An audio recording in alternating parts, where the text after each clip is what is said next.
ওম শান্তি। আজ 30শে এপ্রিল 2024 প্রাত মুরলি। বাবা আজ বলেছেন, মিষ্টি বাচ্চারা, নিজের কর্মে চার্ট বা পোতামেল চেক করো যে সারাদিন বাবাকে কতবার স্মরণ করেছি। কোনো ভুল তো করিনি, কারণ তোমরা প্রত্যেকে হলে ব্যাপারী। আজকের মুরলির প্রশ্ন, অন্তর্মুখী হয়ে কোন পরিশ্রমটি করলে অপার খুশি থাকবে? উত্তর, জন্ম জন্মান্তর যা কিছু করেছ, যা কিছু সামনে আসতে থাকে, সেসব থেকে বুদ্ধিযোগ ছিন্ন করে শতপ্রধান হওয়ার জন্য বাবাকে স্মরণ করার পরিশ্রম করতে থাকো। চারিদিক থেকে বুদ্ধি সরিয়ে অন্তর্মুখী হয়ে বাবাকে স্মরণ করো। সার্ভিসের প্রমাণ দাও, তাহলেই অপার খুশি থাকবে। ওম শান্তি। বাবা বসে বাচ্চাদের বোঝান। এই কথা তো বাচ্চারা জানে যে আত্মাদের পিতা পরমাত্মা আত্মারূপী বাচ্চাদের বসে বোঝাচ্ছেন। আত্মাদের পিতা পরমাত্মা হলেন অসীম জগতের পিতা। আত্মারূপী বাচ্চারাও হল অসীম জগতের বাচ্চা। বাবার তো সব বাচ্চাদের সদ্গতি প্রদান করতে হবে। কাদের দ্বারা? এই বাচ্চাদের দ্বারা তিনি বিশ্বের সদ্গতি করবেন। সম্পূর্ণ বিশ্বের বাচ্চারা তো এখানে এসে অধ্যয়ন করে না। নামই হল ঈশ্বরীয় বিশ্ববিদ্যালয়। মুক্তি তো সবার হয়। মুক্তি বলো বা জীবন মুক্তি বলো, মুক্তিতে গিয়ে সবাইকে জীবন মুক্তিতে আসতেই হবে। অতএব এমন বলা হবে, সবাই জীবন মুক্তিতে আসে ভায়া মুক্তিধাম। একে অপরের পেছনে আসতেই হবে পার্ট প্লে করতে। ততক্ষণ মুক্তিধাম থেকে অপেক্ষা করতে হবে। বাচ্চারা এখন রচয়িতা ও রচনার কথা জেনেছে। এই সম্পূর্ণ রচনা হল অনাদি। রচয়িতা হলেন একমাত্র বাবা। এই সব আত্মারা যে আছে, সবাই অসীম জগতের পিতার সন্তান। যখন বাচ্চারা জানতে পারে, তখন তারাই যোগ শিখতে আসে। এই যোগ হল ভারতের জন্যে। বাবা আসেন ভারতে। ভারতবাসীদেরই যোগের যাত্রা শিখিয়ে পবিত্র করেন এবং নলেজ প্রদান করেন যে এই সৃষ্টিচক্র কিভাবে পরিক্রম করে। এইসব বাচ্চারা এখন জানে। রুদ্রমালা আছে, যার গায়ন হয়, পূজন হয়, স্মরণ করা হয়। ভক্তমালাও আছে। উঁচুর থেকে উঁচু হল ভক্তের মালা। ভক্তমালার পরে হবে জ্ঞানমালা। ভক্তি ও জ্ঞান আছে, তাই না? ভক্তমালাও আছে তো রুদ্রমালাও আছে। পরে আবার রুণ্ডমালাও বলা হয়, কারণ উঁচুর চেয়ে উঁচু হলেন মনুষ্য সৃষ্টিতে বিষ্ণু, যাকে সূক্ষ্ম বতনে দেখানো হয়। প্রজাপিতা ব্রহ্মা তো হলেন ইনি, এনার মালাও আছে। শেষে যখন এই মালা তৈরি হয়ে যাবে, তখন এই রুদ্রমালা ও বিষ্ণুর বৈজয়ন্তী মালাও তৈরি হবে। উঁচুর চেয়ে উঁচু হলেন শিব বাবা। পরে উঁচুর চেয়ে উঁচু হল বিষ্ণুর রাজত্ব। শোভা বৃদ্ধির জন্যে ভক্তি মার্গে কত চিত্র বানানো হয়েছে, কিন্তু জ্ঞান কিছুই নেই। তোমরা যে চিত্র তৈরি করো, তার পরিচয় দিলে মানুষ বুঝবে, না হলে শিব ও শঙ্কর এক করে দেয়। বাবা বুঝিয়েছেন, সূক্ষ্ম বতনেও সমস্ত সাক্ষাৎকারের কথা আছে। হাড় মাংস সেখানে থাকে না, সাক্ষাৎকার করে। সম্পূর্ণ ব্রহ্মাও আছেন, কিন্তু তিনি হলেন সম্পূর্ণ অব্যক্ত। এখন ব্যক্ত ব্রহ্মা যিনি আছেন, তাকে অব্যক্ত হতে হবে। ব্যক্তই অব্যক্ত হয়, যাকে ফরিস্তা বলা হয়। তার চিত্র সূক্ষ্ম বতনে রাখা হয়েছে। সূক্ষ্ম বতনে গিয়ে বলে, বাবা সুবিরস পান করালেন। এবারে সেখানে গাছপালা ইত্যাদি কিছুই হয় না। বৈকুণ্ঠে আছে, কিন্তু এমনও নয় বৈকুণ্ঠ থেকে নিয়ে এসে পান করাবেন। এইসব হলো সূক্ষ্ম বতনের সাক্ষাৎকারের কথা। এখন তোমরা বাচ্চারা জানো যে ঘরে অর্থাৎ পরম ধামে ফিরতে হবে এবং আত্ম অভিমানী হতে হবে। আমি আত্মা অবিনাশী, এই শরীর হলো বিনাশী। আত্মার জ্ঞানও তোমাদের অর্থাৎ বাচ্চাদের বুদ্ধিতে আছে। তারা তো আত্মার বিষয়ে জানে না। তাদের তো এই কথাও জানা নেই যে কিভাবে আত্মার মধ্যে 84 জন্মের পাঠ ভরা আছে। এই নলেজ কেবল বাবাই প্রদান করেন। নিজের নলেজও দেন, তমপ্রধান থেকে শতপ্রধান করেন। ব্যাস এই পুরুষার্থ করতে থাকো। আমরা হলাম আত্মা। এখন পরমাত্মার সঙ্গে যোগযুক্ত হতে হবে। সর্বশক্তিমান পতিত পাবন একমাত্র বাবাকেই বলা হয়। সন্ন্যাসীরা বলে, পতিত পাবন এসো। কেউ তো আবার ব্রহ্মকে পতিত পাবন বলে। এখন বাচ্চারা, তোমাদের ভক্তির জ্ঞানও প্রাপ্ত হয়েছে। যে ভক্তি কত সময় চলেছে, জ্ঞান কত সময় চলে, এইসব বাবা বসে বোঝান। প্রথমে কিছুই জানা ছিল না। মানুষ হয়েও তুচ্ছ বুদ্ধি হয়ে গেছে। সত্যযুগে খুব স্বচ্ছ বুদ্ধি ছিলে। তাদের মধ্যে কত দৈবী গুণ ছিল। বাচ্চারা, তোমাদের দৈবী গুণ অবশ্যই ধারণ করতে হবে। কথায় বলে না, মানুষ তো নয়, যেন দেবতা। যদিও সাধু সন্ন্যাসী মহাত্মাদের লোকেরা সম্মান করে, তবু তাদের দৈবী বুদ্ধি তো নয়, রজোগুণী বুদ্ধি হয়ে যায়। রাজা রানী প্রজা আছে, তাই না? রাজধানী কখন এবং কিভাবে স্থাপন হয় সেই কথা দুনিয়া জানে না। এখানে তোমরা সব নতুন কথা শোনো। মালার রহস্য বোঝানো হয়েছে। উঁচুর চেয়ে উঁচু হলেন শিব বাবা। তার মালা ওপরে রয়েছে। তিনি হলেন রুদ্র নিরাকার। তারপরে হলেন সাকার লক্ষ্মী নারায়ণ, তাদেরও মালা আছে। ব্রাহ্মণদের মালা এখন তৈরি হয় না। শেষ সময়ে তোমাদের অর্থাৎ ব্রাহ্মণদের মালাও তৈরি হয়। এইসব কথায় বেশি প্রশ্ন উত্তর করার প্রয়োজন নেই। মূল কথা হলো নিজেকে আত্মা ভেবে পরম পিতা পরমাত্মাকে স্মরণ করা। এই বিশ্বাস দৃঢ় মজবুত হওয়া চাই। মূল কথা হলো পতিতদের পবিত্র করা। সম্পূর্ণ দুনিয়া হলো পতিত, তাদের পবিত্র করতে হবে। মূল বতনেও সবাই পবিত্র থাকে, তো সুখ ধামেও সবাই পবিত্র থাকে। তোমরা পবিত্র হয়ে পবিত্র দুনিয়ায় প্রবেশ করো। বর্তমানে পবিত্র দুনিয়া স্থাপন হচ্ছে, এইসব ড্রামাতে নির্দিষ্ট আছে। বাবা বলেন, সারাদিনের কর্মের চার্ট দেখো, কোনো ভুল হয়নি তো? ব্যবসায়ীরা হিসেবের খাতা দেখে।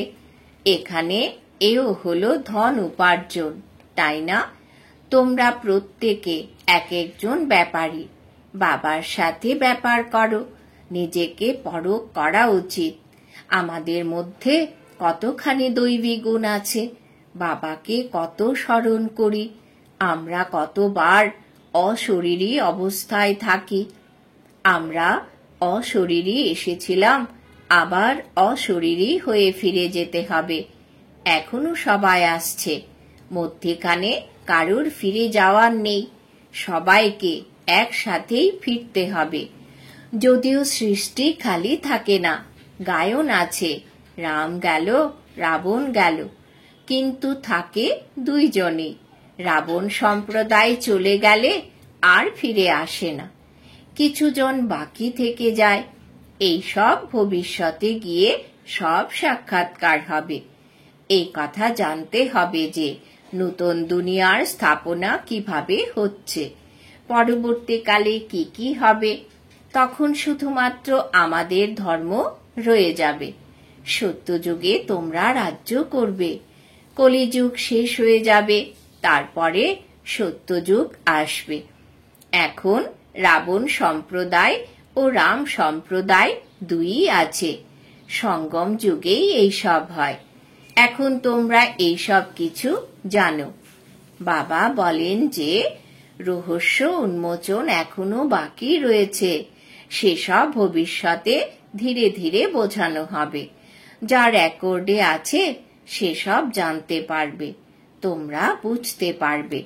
আগে থেকেই কিছু বলা হবে না, এও ড্রামার প্ল্যান। রেকর্ড উন্মোচিত হয়, বাবা বলতে থাকেন। তোমার বুদ্ধিতে এইসব কথা বুঝবার শক্তি বেড়ে যায়। যেমন যেমন বাবার রেকর্ড বাজবে তেমন ভাবে বাবার মুরলি চলবে। ড্রামার রহস্য সম্পূর্ণটি ভরা আছে। এমন নয় রেকর্ড থেকে পেন সরিয়ে মাঝখানে রাখতে পারবে যাতে আবার রিপিট হোক। না, সেসব আবার নতুন করে রিপিট হবে। কোনো নতুন কথা নয়। বাবার কাছে যা কিছু নতুন কথা থাকবে সব রিপিট হবে। তোমরা শুনবেও শোনাবে, বাকি সবকিছু গুপ্ত থাকবে। এইভাবে রাজধানী স্থাপন হচ্ছে, পুরো মালাটি তৈরি হচ্ছে। তোমরা ভিন্ন ভিন্ন রাজার বংশে জন্ম নেবে। রাজা, রানী, প্রজা সবই চাই। এসবের জন্যে বুদ্ধির দ্বারা কাজ নিতে হবে। প্র্যাকটিক্যালে যা হবে দেখা যাবে। যারা এখান থেকে যায় তারা ধনীর ঘরে জন্ম নেয়। এখনো সেখানে তোমাদের অনেক আপ্যায়ন করা হয়। এই সময়েও রত্নজড়িত সামগ্রী অনেকের কাছেই রয়েছে, কিন্তু তাদের মধ্যে এত শক্তি নেই। শক্তি রয়েছে তোমাদের মধ্যে। তোমরা যেখানে যাবে সেখানে নিজেদের প্রত্যক্ষ করাবে। তোমরা তো উচ্চ মানের হয়ে ওঠো, তাই তোমরা সেখানে গিয়ে নিজেদের দৈবী চরিত্র প্রদর্শন করবে। আসরিক বাচ্চারা জন্ম থেকেই কাঁদবে, অপবিত্র হতে থাকবে। তোমরা খুব নিয়ম অনুযায়ী প্রতিপালিত হবে। অপবিত্রতার কোনো চিহ্নই থাকবে না। আজকালকার বাচ্চারা তো অপবিত্র হয়ে যায়। সত্যযুগে এমন হতে পারে না। সেই সময়টা তো হেভেন বা স্বর্গ, তাই না? সেখানে কোনো রূপ দুর্গন্ধ নেই যে বলতে হবে ধূপকাঠি জ্বালাও। বাগানে অনেক রকমের সুগন্ধিত ফুল থাকবে। এখানকার ফুলে এমন সুগন্ধ নেই। সেখানে তো প্রত্যেকটি জিনিস 100% সুগন্ধ থাকে। এখানে তো 1% নেই। সেখানে তো ফুলের কোয়ালিটি ফার্স্ট ক্লাস হবে। এখানে যতই কেউ ধনী সম্পদশালী হোক না কেন, তবুও সেই রকমের হবে না। সেখানে তো বিভিন্ন রকমের জিনিস থাকবে, বাসন ইত্যাদি সবই সোনার হবে। যেমন এখানকার পাথর, সেখানে হবে সোনা আর সোনা। বালিতেও সোনা থাকবে। ভেবে দেখো কত সোনা হবে, যার দ্বারা বাড়ি ঘর তৈরি হবে। সেখানে এমন ঋতু থাকবে না, শীত না গ্রীষ্ম। সেখানে গরমের প্রকোপ থাকবে না যে ফ্যান বা পাখা চালাতে হবে। তার নামই হলো স্বর্গ। সেখানে অপার সুখ থাকবে। তোমাদের মতন পদম ভাগ্যবান আর কেউ হয় না।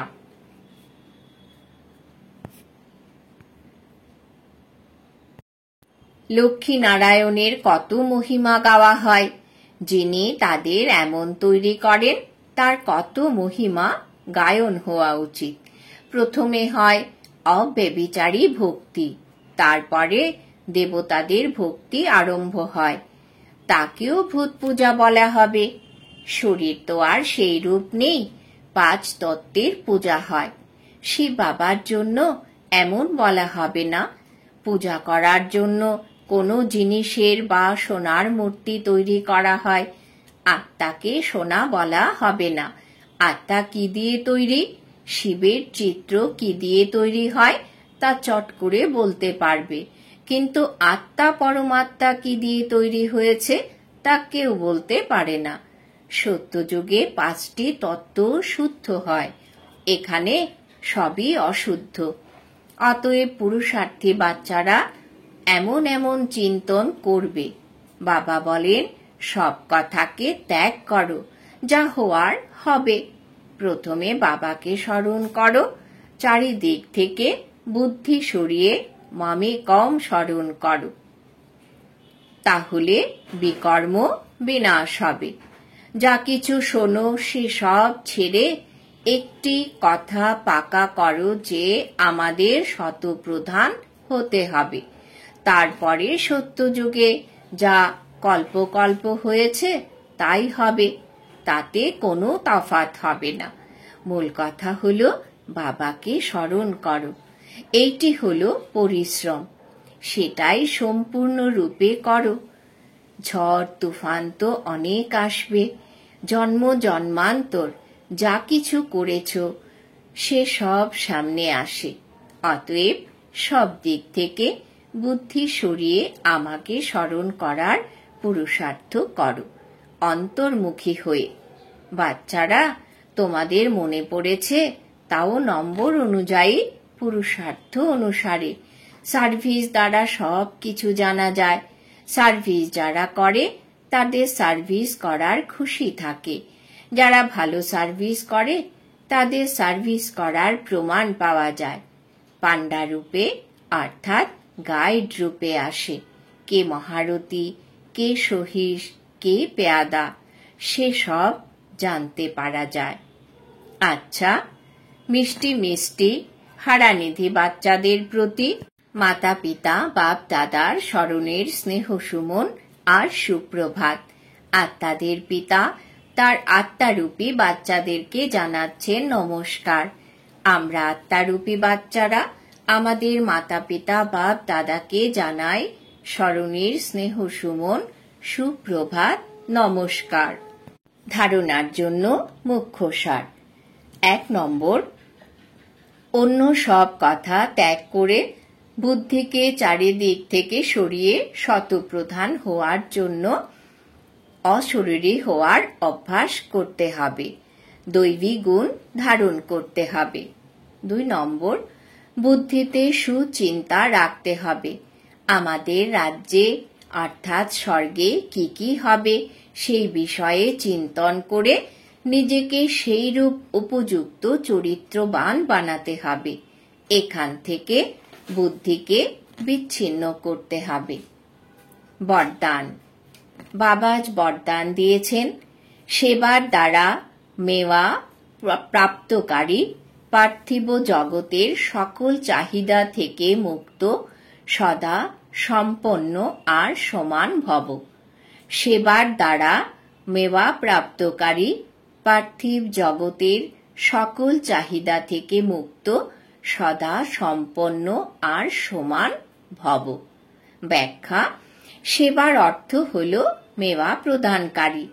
যদি কোনো সেবা অসন্তুষ্ট বানায় তাহলে সেই সেবা সেবা নয়। এই রকম সেবা করা ছেড়ে দাও, কিন্তু সন্তুষ্টতাকে ত্যাগ করো না।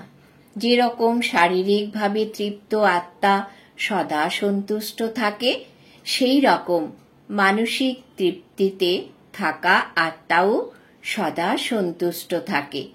সন্তুষ্টতা হল তৃপ্তিতে থাকার লক্ষণ। তৃপ্ত আত্মার মধ্যে পার্থিব জগতের কোনো ইচ্ছা, মান, নেশা, সেলভেশন, সাধনের ক্ষুধা থাকে না।